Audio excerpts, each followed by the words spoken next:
Film diawali dengan Nicky yang lagi makan malam. Tiba-tiba ada cewek datang minta buat pura-pura pacaran untuk menghindari seseorang. Namanya Jess. Setelah berbincang lama, Nick diajak tidur bareng tuh. Nggak lama suaminya Jess pulang dan mau nembak Nick. Tapi Nick slow aja kan. Terus akhirnya nggak jadi ditembak. Nick bilang, aksi kalian payah banget. Mau nipu kayak gini aja banyak drama. Loh, kok lu tahu sih, kata Jess. Nick jawab, gua udah perhatiin sejak lu nyopet di bawah. Jess bingung dong. Terus Nick ngasih tips nyopet. Scene berpindah, Nick nyamperin Jess yang lagi jalan sendirian, mau ngajak ngopi. Nah, di kafe mereka berbincang soal pencopetan gitu. Nick ngasih tahu tentang tombol panik, yaitu ngebunuh rekannya sendiri kalau udah kepepet, mau ketahuan. Jess yang ngerasa Nick udah jago parah, minta diajarin dong. Kemudian, Nick mengajari tentang fokus. Asli keren parah, ala-ala No You See Me gitu. Gak fokus sedikit, hilang, blank dikit, pindah. Dia gak cuma ngajarin tentang kecepatan tangan, tapi dengan pengalihan pikiran juga. Ketika kau mendapat perhatian mereka, kau bisa mencuri apapun, kata Nick. Scene berpindah. Nick lagi ngecek gedung baru buat organisasinya. Kemudian, dia kepacuan kuda buat ngejudi. Tapi dia kalah. Pas Nick lagi ngaso, Jess dateng. Dia pamer kalau bisa ngacak Nick. Dia juga mau join ke organisasinya. Lalu, dia pun ngobrolin soal identitas diri Nick. Dia nggak mau kan? Nick nyuruh Jess belajar sama profesional. Tapi Jess terus ngebujuk dan memohon gitu. Kata Jess, mungkin kau bisa mengajariku di kamarmu. Oke, anjir langsung diain Nick dong. Lalu Jess dikenalin sama host. Ternyata Nick udah tahu kalau Jess bakalan datang. Hebat banget. Scene berlanjut. Mereka ngelancarin aksi mereka sekaligus mentraining Jess. Sebenarnya scene ini ada di Instagram. Kalau kurang lengkap, cek aja ya ke IG kita. Silahkan ditonton cuplikannya. Astaga, halus banget aksinya. Jess pun diterima karena improvisasinya tuh. Mereka pun langsung berangkat ke Louis Armstrong. Kemudian, Nick yang lagi ngejelasin tentang job mereka, tiba-tiba gila, keren parah. Bukan cuma nyopet secara tradisional, mereka juga bikin alat-alat canggih buat nyuri data kartu kredit dan menangin judi. Wow. Temennya Nick yang bernama Farhat adalah otak di balik alat-alat canggih tersebut. Scene berpindah. Setelah pemotretan Jess sang anggota baru, Nick ngejelasin kalau di organisasi ada 30 orang. Aku jelasin sedikit ya. Mereka ini sindikat komplotan pencopet alias psikopat. Targetnya adalah orang-orang kaya dengan barang sederhana tapi nominal yang gede dan berkelanjutan. Terus, Jess ngeliat sebuah kalung dan pengen. Tapi nggak dibolehin Nick tuh. Karena semua hasil copet dijual, biar nggak ada resiko. Lalu, Nick kasih KTP, rekening, dan apartemen baru buat Jess. Kemudian, Jess ngode biar dianterin pulang kan. Tapi Nick nggak pengen. Ketika Jess lagi di apartemennya, Nick datang dong. Mereka pun langsung seneng-seneng gitu. Paginya, Jess ngobrol sama Farhat tuh. Farhat ngobrolin hal dewasa mulu dah. Tiba-tiba anjir, nyopet lagi dong. Malamnya, mereka merayakan pencapaian rekor baru. Hasil nyopet mereka terbesar. Nick bilang, besok gedung yang mereka tempati ditutup. Semua jejak dimusnahin, dan duit semua anggota bakal ditransfer. Lalu, host nitipin duit anggota sebesar 1,2 juta dolar ke Nick tuh. Dia bilang, jangan taruhan. Scene berpindah.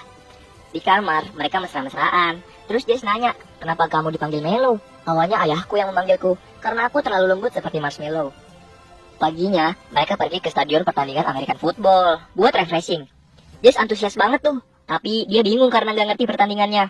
Nick ngajak taruhan Jess. Mereka berdua pun asik main tebak-tebakan. Nick menang taruhan dengan nebak penjual hotdog gak bisa lempar. Jess juga menang taruhan dengan nebak orang mabuk gak bakal berdiri. Kemudian mereka tebak-tebakan lagi soal berapa kepala yang nengok saat cewek seksi berjalan ke atas. Jess ngejawab 8. Nick bilang 3. Tiba-tiba ada yang nyelotok 5. Namanya Liwan. Dia pun minta ikutan main. Mereka taruhan 10 dolar. Dan ternyata 7 orang. Jess menang karena mendekati. Jessnya seneng dong. Liwan ngajak main lagi tuh. Tim tuan rumah pasti dapat penalti duluan, kata dia. Karena Jess gak ngerti football, jadi cuma Nick dan Liwan aja yang main. Taruhannya gak tanggung-tanggung, 1000 dolar. Nick pun menerima. Ternyata tebakan Liwan salah dan Nick menang. Dia ngajak main lagi.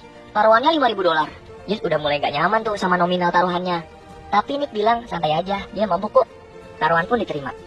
Tapi, Nick kalah tuh. Mereka mau ambil minum kan, namun dibujuk biar main lagi sama Liwan. Taruhannya juga digandain jadi 10.000 dolar. Liwan kayak anak kecil dah. Akhirnya Nick setuju tuh. Tapi nih, Nick kalah lagi. Jess ngajak pergi namun Nick pengen taruhan lagi. 50.000 dolar. Liwan seneng dong, diterimalah. Tapi ya gitu tetap kalah. Nick puyeng dah kelihatannya. Namun, dia ngajak taruhan 100.000 dolar. Liwan makin seneng. Nick taruhan kalau lemparannya bakal gagal. Namun Liwan bilang bolanya bakal tertangkap. Nick kalah lagi. Kalah mulu dia dah. Jess udah kesel tuh, ngajak pulang dah. Tapi Nick naruh tas yang isinya 1,1 juta ke atas meja. Liwan makin super seneng lah. Mereka pun main gede-gedean angka terbesar kartu. Liwan dapat angka 5, sedangkan Nick... Anjir, apes banget nasibnya Nick. Jess udah puyeng banget deh. Lalu Nick minta taruhannya digandain. Nick minta Liwan nyari nomor pemain berapa aja, nanti ditebak sama dia. Liwan gak suka, karena perbandingannya cukup besar. Terus Nick bilang, ya udah, kau pilih nomor, biar Jess yang nebak. Liwan langsung tertarik. Kau benar-benar gila, kata Liwan. Mereka pun taruhan 2,2 juta dolar. Jess marah-marah, karena Nick taruhan pakai semua uang temannya yang dititipin, termasuk uang Jess juga. Pas Jess mau pergi, dia dicegah sama penjaga. Nick gak suka dong, sempat terjadi keributan kecil di situ. Lalu Nick tetap meyakinin Jess buat nebak angka, tapi Jess gak mau, takut tebakannya salah. Akhirnya Jess nyari-nyari nomor. Pas dia nyari, ada Farhat di sana. Haha, Jess langsung milih nomor 55 dan tebakannya benar. Liwan gak percaya kalau tebakannya bisa tepat gitu. Dia malah seneng banget loh, padahal dia kan kalah taruhan. Nick dan Jess kemudian pergi meninggalkan stadion. Di mobil, Nick ngejelasin kalau Liwan adalah pajudi legendaris. Dia berani bertaruh segalanya. Gimana cara dia bisa nebak angka 55? Jadi, timnya Nick udah ngasih sugesti alam bawah sadar ke Liwan. Dia dibuat sering ngeliat angka 55, dimanapun deh. Dia juga ngeliat Farhat, pokoknya disugesti terus. Bahkan sampai wanita penghibur di hotelnya semalam.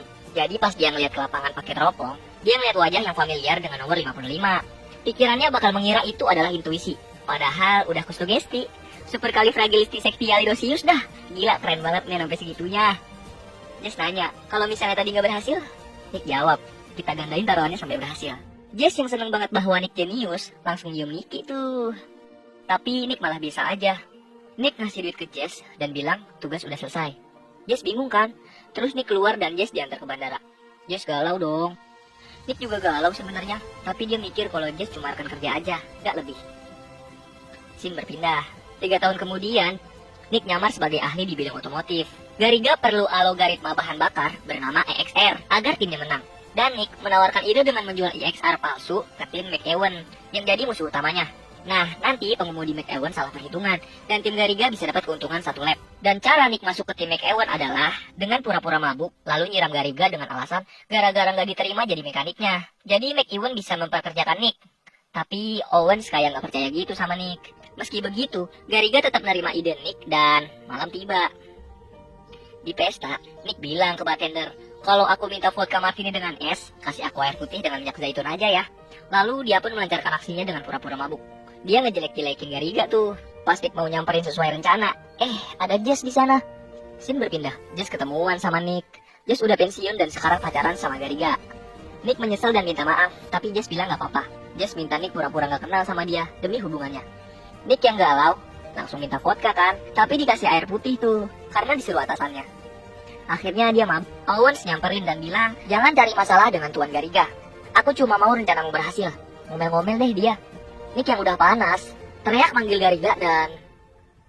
Kok lu mukul gua sih anjir, kata Gariga. Kau mencurinya dariku. Aku cuma mau jadi mekanikmu. Nick menjawab, haha, harusnya kan cuma nyiram doang. Nick pun dibawa keluar. Jess bingung tuh. Pas dia mau dibawa keluar, Nick ngasih lihat kunci. Dia gak jadi diusir deh. Terus ada utusan dari McEwen datang undang Nick ke tempatnya. Siang harinya, Nick ngobrol dengan McEwen. Tapi dia ngeliatin Jess mulu, cemburu dia. Kemudian, Nick nyamperin dan minum di sebelah Jess tuh. Jangan deket-deket, lu gak kenal gua, kata Jess. Terus dia nanya, enggak, gua kerja buat Gariga. Nick nyoba buat ngedeketin Jess, tapi Jess pergi. Jess sempat nyopet Nick, terus dibalikin. Nick, kau gampang dicopet, kata Jess. Scene berpindah. Nick berhasil ngejual EXR ke Iwan 4 juta dolar. Di sisi lain, Jess nemuin tas ibu-ibu yang jatuh. Pas mau dibalikin, ibunya pergi. Jess nyamperin ke alamatnya deh. Tapi malah ketemu Nick. Nick masih terus nyoba ngedeketin Jess, tapi Jess tetap gak mau. Jauh-jauh dari gue deh pokoknya. Scene berpindah. Farhat dijemput Nick di bandara dan dibawa ke tempat Jess nongkrong. Jess seneng banget ketemu Farhat. Mereka ngobrol jorok dah. Farhat cerita kalau Nick galau banget semenjak 3 tahun lalu. Gak pernah dia kayak gitu. Terus Farhat ngasih lihat kalung yang Jess pengenin dulu. Kemudian Jess dan Nick ketemuan. Mereka ngobrol tentang aktivitas mereka selama 3 tahun gak ketemu. Lalu Nick minta maaf dan bilang dia udah berubah. Nick mau Jess biar percaya, tapi Jess malah pergi ninggalin Nick. Terus kelihatannya Jess dijemput gitu. Tadi ada yang ngawasin mereka ternyata. Pas Nick sampai hotel, ada Jess di sana. Jess kelihatan kacau. Mereka pun tidur bareng. Paginya, Nick ngajak Jess pergi dengannya. Dia ngeyakinin Jess terus. Tapi tiba-tiba Owen ada di depan kamarnya. Dia masuk dan nyari-nyari gitu. Jess sampai bingung nyari tempat sembunyi. Owen juga nutup pintu keluar pakai meja. Jess makin bingung dong. Akhirnya dia pergi ke balkon. Tapi Owen malah ke balkon juga. Untung dia sudah pindah kamar. Jam 7 kesini lagi, kata Nick. Owen pun pergi dengan naruh sesuatu.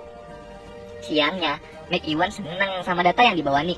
Nick pun nelpon Gariga dan bilang rencana mereka berhasil. Tapi nih, Nick ngejual bukan cuma ke Iwan, tapi ke semuanya. Duit dia banyak dong. Sesampainya di hotel, Jess belum datang ternyata. Nick kira Jess nggak mau ikut. Tapi setelah cukup lama, akhirnya Jess datang. Dan mereka pun pergi. Scene berpindah. Ada orang yang beli alat kesehatan gitu. Di mobil, dia langsung siap-siap pakai pengaman. Dan Nick dan Jess ditabrak. Mereka berdua pun dibawa ke Gariga. Ternyata, dia udah tahu kalau Nick malah ngejual EXR yang asli ke semuanya. Gariga marah besar karena reputasinya jadi seperti amatiran. Gariga nanya, gimana cara lu dapat data dari gua? Nick gak mau ngasih tahu tuh. Terus, Jess malah dipencet hidungnya dan gak bisa napas. Cukup lama Jess tersiksa, tapi akhirnya Nick buka suara. Nick kebohong tuh. Terus Jess dipencet lagi hidungnya. Nick buka suara lagi. Dia ngebohong dengan sangat meyakinkan. Gariga malah ketawa dan ngebuka penutup mulut Jess. Jess bilang kalau dia bukan pacarnya Gariga. Pas Gariga ngajak Jess ke kamar, Jessnya banyak alasan gitu. Nick yang kaget langsung nanya, buat apa semua itu? Jess ngaku kalau cuma mau nyuri jam milik Gariga aja. Sisanya buat bikin Nick cemburu. Mereka berdua malah debat deh di situ. Terus Nick terdiam menahan tangis. Nick bilang, posisimu sekarang terpojok. Owen jawab, apa kau ingin mati? Lalu pas Nicky mau jujur, dia malah ditembak Owen. Jess juga mau dibunuh, tapi langsung ditahan sama Gariga. Gariga pun pergi karena gak mau terlibat. Jess super panik dan sedih karena Nick tertembak. Jangan tinggalin aku, kata Jess. Pas Owen ngedekat, kakinya dipukul Jess. Terus dia ngomel tuh. Apa dia gak ngasih tahu kalau aku orang organisasi? Udah gak usah panik, bantuin sini, kata Owen. Jadi ini tombol paniknya, tanya Jess. Itu lu tahu, kata Owen. Owen ngajarin cara memompa darah dari paru-paru. Terus Nick sadar tuh. Lu ngelakuin ini cuma gara-gara cewek si hari ini, Melo. Mereka kompak menjawab. Jess juga baru tahu kalau Owen itu punya nama asli Baki dan ayahnya Nick. Mereka kenalan deh. Kemudian mereka pergi ke rumah sakit. Di mobil, Baki cerita tentang masa lalu mereka dan ngebawa semua uang yang udah Nick dapat. Baki pun pergi sambil mengucapkan selamat Natal. Nick dibawa deh ke rumah sakit dan wah jam tangannya. Mereka pun berbahagia.